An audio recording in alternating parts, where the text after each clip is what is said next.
Hey everybody, welcome back. We're here today with episode 2307 of the Cabral concept. This is our Total Wellness Tuesday, and I wanted to be able to go over a topic today that we haven't chatted about for the past, at least couple of months, maybe even a year or so, and that is how our oral hygiene, how our oral health actually affects our overall wellness and longevity.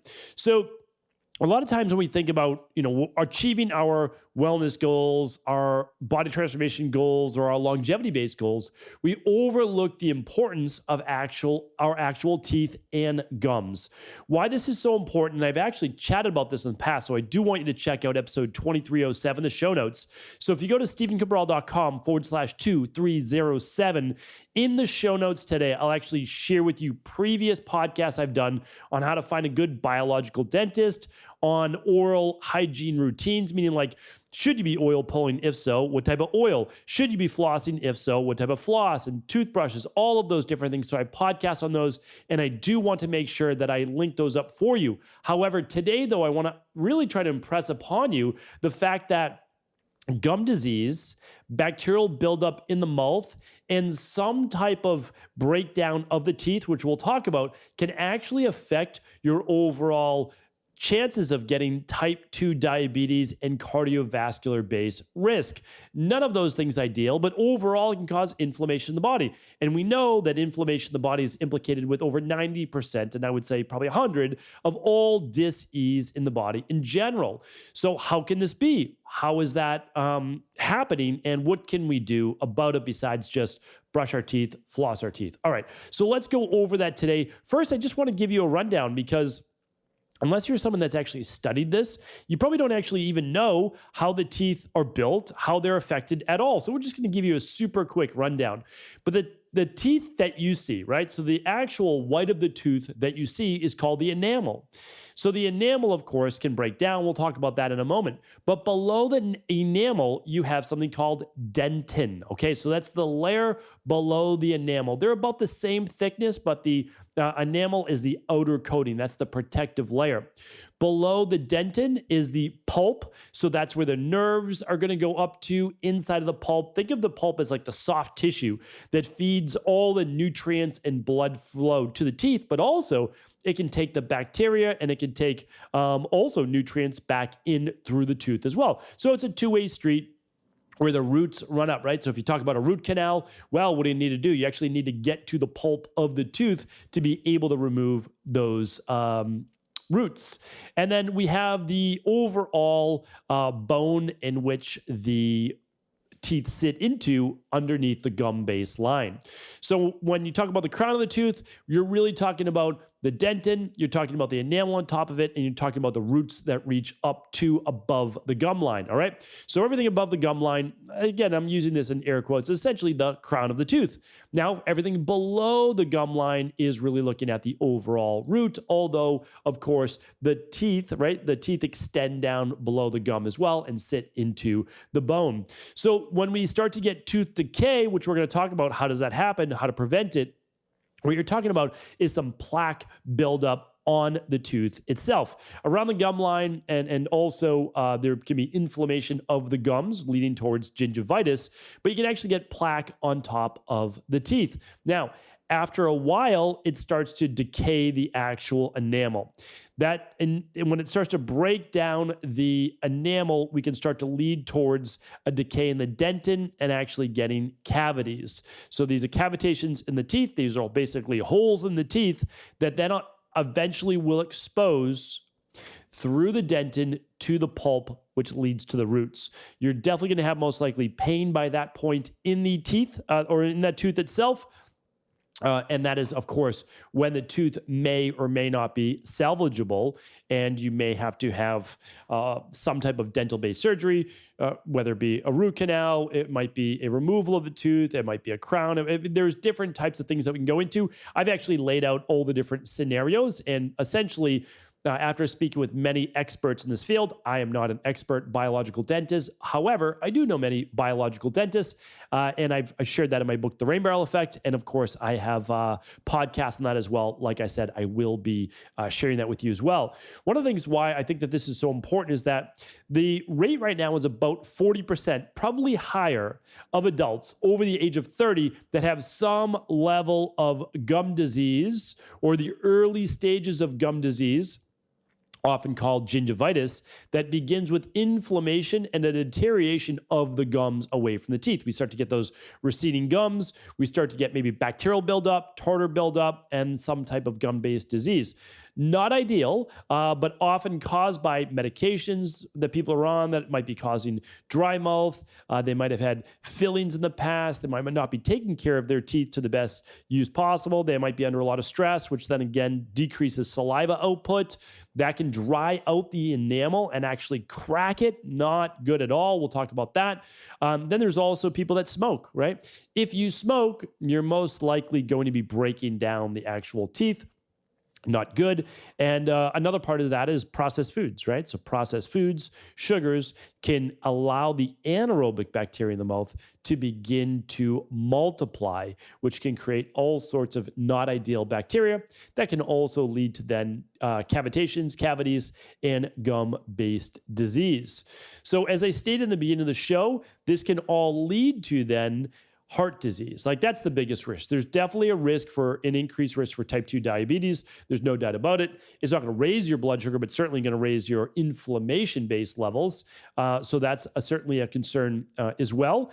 And what I would say too is this, is that there is a study, and I was just reading this, that good cleaning, so tooth cleanings, your own personal hygiene as well, can actually lower hemoglobin A1C, which is pretty remarkable. So that means like by taking better care of your teeth and your mouth and your gums, you can actually lower your base level glucose level. So hemoglobin A1C is essentially a 90-day average of your blood sugar.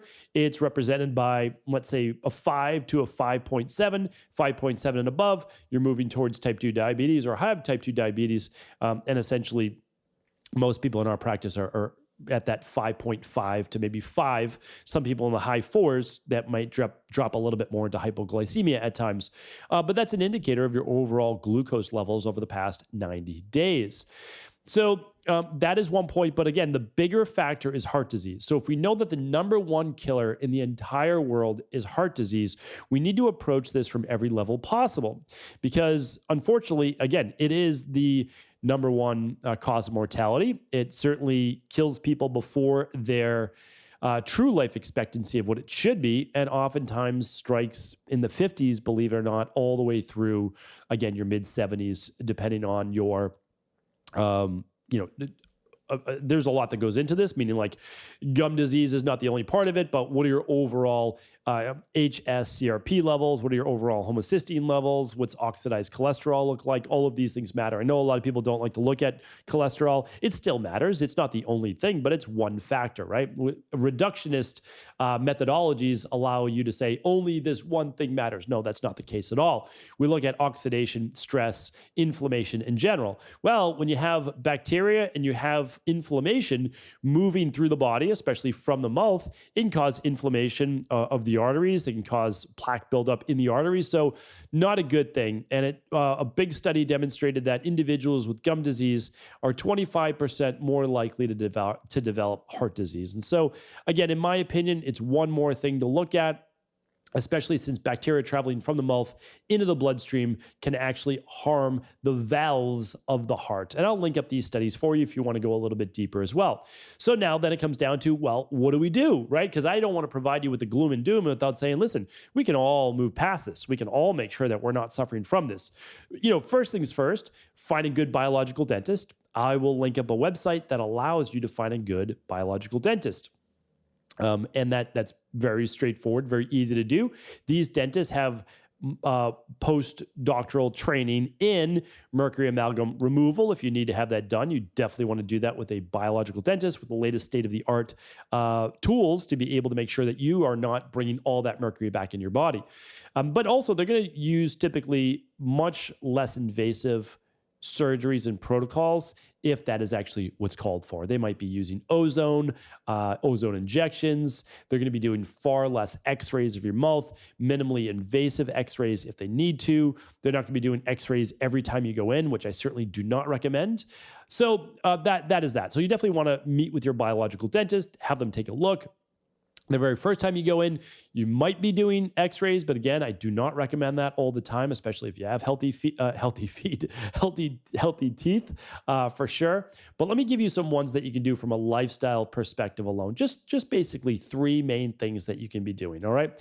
So the biggest thing is this. You want to make sure that you're limiting, if not completely eliminating, your processed beverages and foods, okay? So the best of your ability, you want to cut down on all the things that are processed, flour, sugar-based. So as many of the muffins and croissants and baked goods as possible. Without a doubt, we want to lower or completely eliminate those. Now, can you have them once a week? I have no problem with that, like whatsoever. If you're a healthy individual and you want to have one of your favorite foods once a week, again, I don't think that anybody needs to deprive themselves of that to be a really healthy individual and live a long life. I don't. Now, if you're doing that every day, it's a problem. I mean, it really is.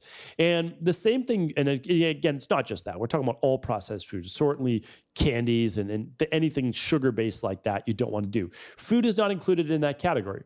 It's just not at all. Fruit works with the bacteria in your mouth. Can it be overdone? It can be with fruit juices. There's no doubt about that. But there's some really good research and studies that show too, like biting into an apple, something with skin is actually good for the gums. So again, be careful with man-made processed foods that come in a box or a bag. That's a good sign that it's been processed. Probably even more so than food, though, are sugary beverages. It's really one of the worst things, if not the worst thing that you can do for your mouth. Drinking any type of soft drink, cola, whatever you want to call it. But even these energy drinks or vitamin waters with sugar, they're all terrible for your teeth. Like they're easily the worst thing that you can do. I mean, they really are. So we want to try to eliminate those as much as possible. What happens if you can't eliminate them? All right, my next tip is this. Make sure that you can do something in order to clean your teeth after eating those things. So either brush your teeth with a natural toothpaste. All of my natural tooth care-based products or oral hygiene products are at stephencabral.com/resources. I don't own any of these companies. I just love to promote people doing great things. Because again, there are people typically behind these companies, these small companies. So stephencabral.com/resources are the things that myself and my family use. And that's natural toothbrushes. It is natural floss, natural mouthwashes, no harsh alcohols or anything like that that will dry out the mouth that are not good for your teeth. So I don't recommend your typical Listerine, Scope, etc. One, they often have all sorts of different artificial flavors and colors in them to give them that bright color. And the other thing is they have oftentimes alcohol in them, which sure, might freshen your breath momentarily, but it dries out your mouth and your teeth, which can then lead to what? Well, it can lead to then oral hygiene-based issues. So we don't want to do that. So if you can't brush, you can't floss after you eat these things, well, could you do a little bit of oil pulling? They make little individual travel ones. Could you do a little individual, even a little bit of coconut oil or sesame oil? That would work. Or you can get a little oil pulling wash.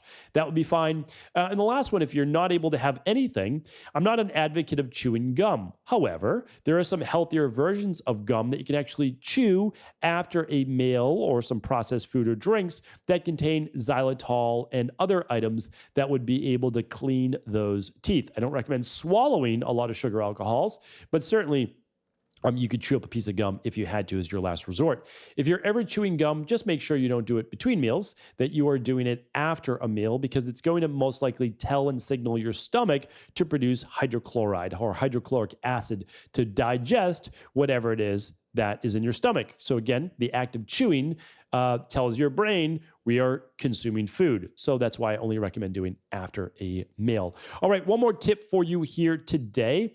And the last one is minimizing snacking or those sugary beverages between meals. And the reason is that after you eat a meal, believe it or not, your body has to go through all of these different processes after you eat. It causes oxidation in the body in general. There's a lot of energy that needs to be used, and your blood sugar as well as your oral bacteria. There's anaerobic, which is more of the negative bacteria in your mouth, and there's aerobic bacteria. All of that needs to come back into balance. So if there's, let's just call it an assault, if there's an assault on your oral hygiene every 2 hours versus every 5 hours or 4 to 5 hours, then that's not as ideal. So if you can keep your meals, I'm just giving this as an example. You don't have to do this, but if it's 8 a.m., 12:30 p.m., and 5:30 p.m., well, you have plenty of time in between meals for the blood sugar to recalibrate, for your oral hygiene to resettle, and that can be really, really helpful. And again, between meals, you're drinking water, or maybe you're having some herbal tea, and that would be totally fine as well. What's example of an herbal tea? A ginger tea, a chamomile tea, a tulsi tea, any of those, hibiscus tea, any of those would be completely fine. So I wanted to just share these tips with you today. I really believe that everyone can follow these. And the nice thing is, if you are following them along with my suggestions for the flossing, the toothbrushing, etc., then you are going to save yourself one more risk factor for developing the number one cause of mortality and the number three cause, which is type 2 diabetes. So hopefully this show is helpful. I'm going to link up the previous shows on biological dentists, what that is, who those people are, as well as, and why that's so important, by the way, is because I talked about this on a show before. You should have a team of people, natural health practitioners that are able to help you, that are on call for when you need them. That's their job. That's what they do. So I also have a show on building your own health-based team. I'll link that up. Everything will be at stephencabral.com/2307. Thanks, everyone. Take care. Hope you enjoyed the show. Feel free to share it with anyone else you believe it could serve.